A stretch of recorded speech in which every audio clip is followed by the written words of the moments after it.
오디오북 문복주 시인의 소설 그리스 로마 신화 11. 신들의 사랑 하나 2호 사면이 숲으로 둘러싸인 템페 계곡에 이나코스 강이 흐르고 있었다. 이나코스 강에 딸 아름다운 처녀 이오가 강변을 따라 아침 조깅을 하고 있었다. 숲은 언제나 매력적이야. 깨끗한 공기가 가슴 깊이 들어오면 기분이 한결 상큼해. 이번엔 적어도 10kg은 빼야 해. 19금 개미어리 만들기 프로젝트에 참가하고 있는 이호는 팔을 좌우로 흔들며 강변 산책길을 열심히 달리고 있었다. 저쪽 맞은편에서 준수하게 생긴 제우스가 사이클을 타고 달려오다 눈을 커다랗게 떴다. 아니, 강변 숲길에 저렇게 아름다운 처녀가 혼자 산책을 하다니 이건 행운이 아닐 수 없다. 행운은 올 때 잡아야 한다. 행운의 뒷머리는 대머리라고 하지 않던가? 제우스에게나 어울릴 아름다운 처녀여, 기다려라, 내가 간다. 제우스는 사이클 방향을 되돌려 그녀 쪽으로 향했다. 좋은 아침. 조깅하는 모습이 아주 멋져 보이시는군요. 나도 매일 이곳을 산책하는 사람인데 아름다운 아가씨를 뵙는 건 처음이군요. 같은 방향이니 우리 서로 이야기를 나누면서 같이 운동하면 어떨까요? 제우스가 가장 초보적인 작업을 걸었다. 잘생긴 남자를 보자 이호는 가슴이 뛰었지만 여자의 첫 번째 사랑의 기술은 냉정과 거부라는 것을 잘 알고 있었다. 어머머, 별걸. 이보세요. 나는 백에게 관심 없거든요. 가던 길이나 가세요. 매몰차게 맞대응했지만 심장은 쿵쾅 뛰고 있었다. 이호는 레르나 풀밭을 지나고 나무가 빼곡히 들어찬 리프케아 들판으로 달아났다. 그러나 그만한 일에 물러설 제우스가 아니었다. 대지에다 어둠의 구름을 깔아 주위를 어둡게 하여 아무것도 보이지 않게 했다. 제우스는 구름으로 변신하여 강의 딸 이오의 몸을 부드럽게 감싸 안았다. 이것은 거의 강간에 가까운 일이었다. 정궁에서 아르고스 땅을 내려다보고 있던 헤라는 맑은 날씨가 갑자기 이상한 구름이 몰려 밤을 지어내는 것을 개이하게 여겼다. 내 짐작이 그러지 않다면 개벌은 남주나 필시 또 못된 짓을 하는 게다. 헤라는 급히 구름전용기를 타고 쏜살같이 지상으로 급강하했다. 그리고 부채살을 펴 휘둘러 구름 장막을 걷어내었다. 아니나 다를까 예상했던 대로 제우스가 반쯤 입담한 레깅스를 추스리며 마술사 차림으로 거기 있었다. 자, 여러분, 이 아리따운 아가씨를 내가 이 상자 속에 넣고 자물쇠 3개를 잠그고 나는 이 열쇠를 버리겠습니다. 그리고 잠시 검은 천으로 가리겠습니다. 지금부터 여러분이 하나, 둘, 셋을 큰 소리로 외쳐보십시오. 그러면 놀라운 일이 벌어질 겁니다. 자, 하나, 둘, 셋. 헤라가 하늘에서 급히 내려와 셋하고 검은 구름 장막을 걷어보니 짠! 제우스 옆에는 새하얀 암소가 한 마리 풀을 뜯고 있을 뿐이었다. 틀림없이 여자가 있었는데 이런 귀신이 곡할 노릇 느닷없이 흰 암소가 있다니.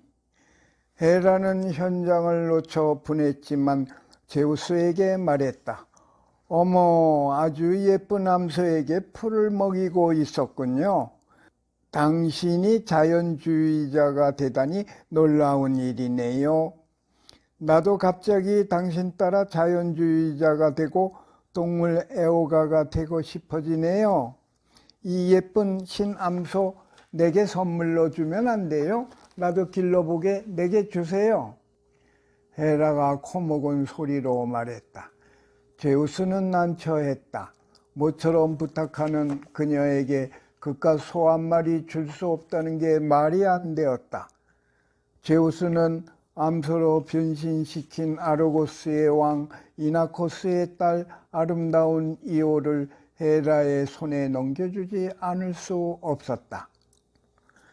헤라는 이 암소를 몰고 가 100개의 눈을 가지고 있는 괴물 아르고스에게 맡기고 단단히 지키라고 명령했다. 아르고스는 기간테스의 괴물이라 그의 힘은 가공할 정도였다. 잠을 잘 때도 2개의 눈만 감고 98개의 눈을 뜨고 잤다. 1개의 눈이라도 뜨고 있는 한 어느 누구도 그에게서 무엇을 빼앗아 온다는 것은 기적에 가까웠다. 소로 변한 이오는 건초도미도 없는 마른 땅에서 자고 풀을 뜯으며 살았다. 헤라의 질투가 얼마나 무서운지 세상의 여신들이 모두 알고 있었다. 행방불명이 된 딸을 찾으러 강해신 아버지 이나코스는 식음을 전폐하며 템페 계곡을 주야로 헤매었다. 이오는 강가에 물을 마시러 나왔다가 극적으로 아버지를 보았다. 말을 하려 했으나 음매에 소울음만 나왔다. 눈물을 흘렸으나 아버지는 알아보지 못했다. 이오는 앞발로 땅에 자기 이름을 썼다. 아이오, 이오, 투오. 마침내 두 부녀는 부둥켜 안고 통곡했다. 이오의 언니들도 와서 이오의 모습을 보고 울부짖었다. 제우스는 이런 모습을 하늘에서 내려다보며 연인의 고통을 더 이상 참고 두고 볼 수 없었다. 헤르메스야, 가서 이오를 구해오너라. 전령 헤르메스 알았어요. 안방마님, 헤라의 보복에 대해서는 전적으로 당신 책임인 것을 서약해 주셔요. 헤르메스는 즉시 출발했다. 그는 양치기로 변장하여 아르고스가 앉아있는 숫가로 다가갔다. 아이고, 눈이 많아 슬픈, 아니 멋져 보이는 아르고스 양반.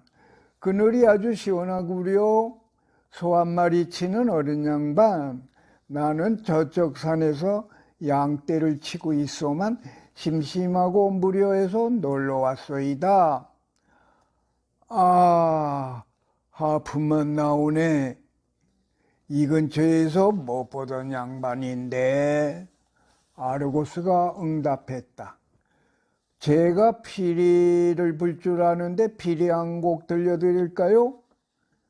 피리가 뭐요? 아, 무식하고 무지한 아르고스 양반. 아직 피리를 모르다니 한심하구려. 이 숲속에서 쓸모없는 소 한 마리 지키느라고 눈 100개를 사용하고 있으니 얼마나 비효율적이고 한심하고 무식한 일입니까? 정보를 통 모르시네. 아르카디아에 시링크스라는 아리따운 요정이 살고 있었어요. 그 숲에 사티루스라는 목신이 살고 있었는데 이 요정을 보자 구애를 했지요. 그러나 이 처녀는 추파가 싫어 이오처럼 강가로 달아났어요. 쫓아가 사티루스 목신은 마침내 그 처녀의 옷자락을 잡았어요. 그녀가 외쳤어요. 아버지 하나님 살려주세요. 겁탈당하고 싶지 않아요. 아버지 하나님 살려주세요. 이 소리를 하나님은 못 들었고 아버지만 들었어요. 아버지는 급히 시링크스 자매들에게 소리쳤고 그녀의 자매들이 시링크스를 강가의 갈대로 변하게 한 거지요. 사티루스 목신은 손안에 잡힌 그 갈대를 얼굴에 부비며 한숨을 쉬었어요. 그랬더니 갈대에서 아주 슬프고도 애절한 한곡조의 소리가 나는 게 아니겠어요? 그래서 목시는 갈대를 꺾어 이 피리를 만들었답니다. 그대와 나는 영원히 이렇게 아름다운 소리로 이야기를 나눌 것이요. 사티로스는 이 피리를 그녀의 이름을 따서 히링크스라고 불렀어요. 그는 여자 생각만 나면 피리를 불었지요. 나는 그에게서 아예 피리 만드는 법을 배웠어요. 내가 웬만해서는 남들에게 피리를 공짜로 불어주지 않는데 오늘은 특별히 당신에게 초면이니 공짜로 한번 인심 쓰겠소. 에르메스가 피리를 불기 시작했다. 너는 피리 부는 사나이, 바람 따라가는 떠돌이, 멋진 피리 하나 갖고 다닌다.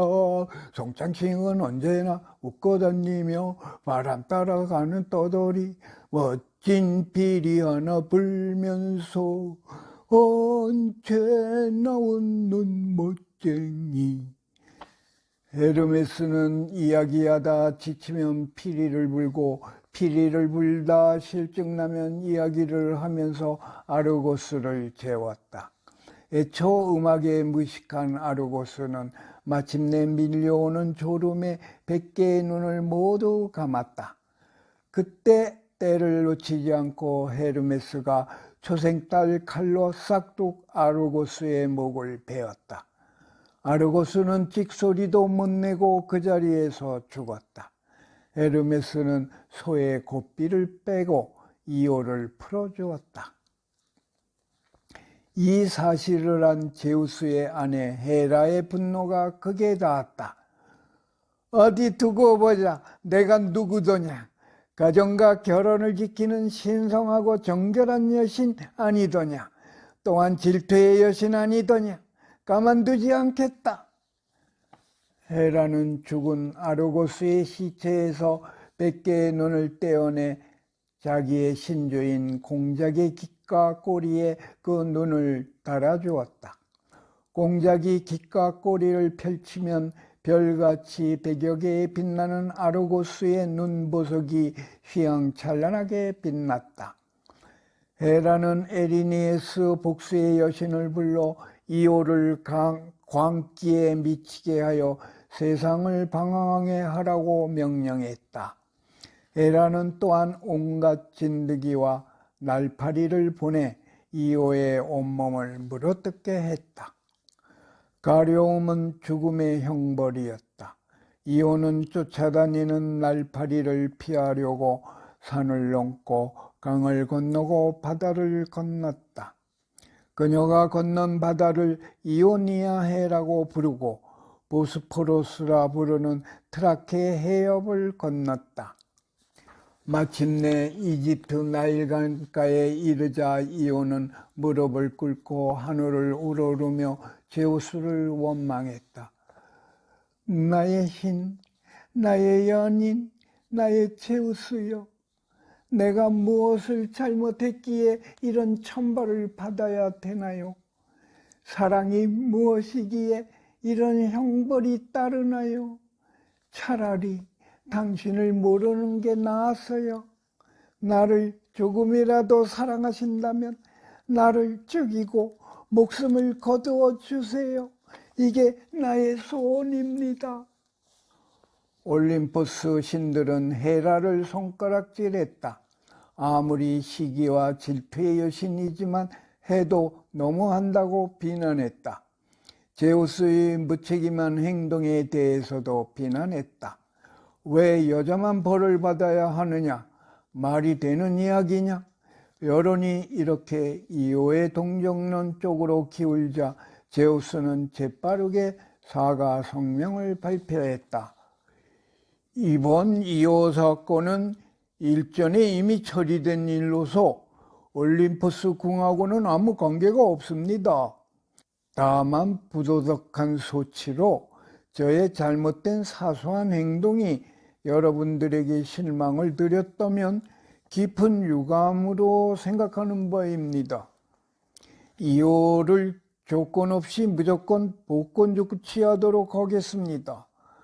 앞으로 측근 비리라든가 친인척 비리에 대해서는 각별히 신경 써서 관리해야겠다, 이렇게 나는 생각하고 있습니다.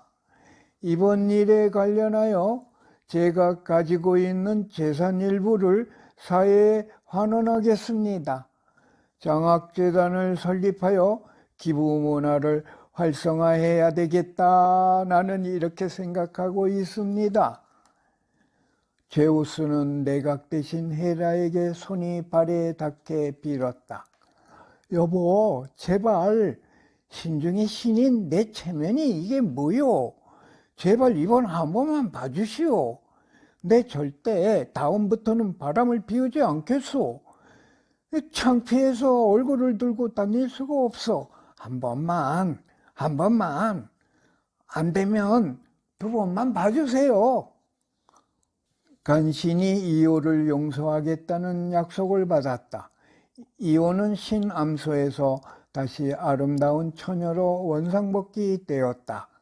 이호는 제우스와의 사이에서 이집트 왕이 될 에파포스를 낳았다.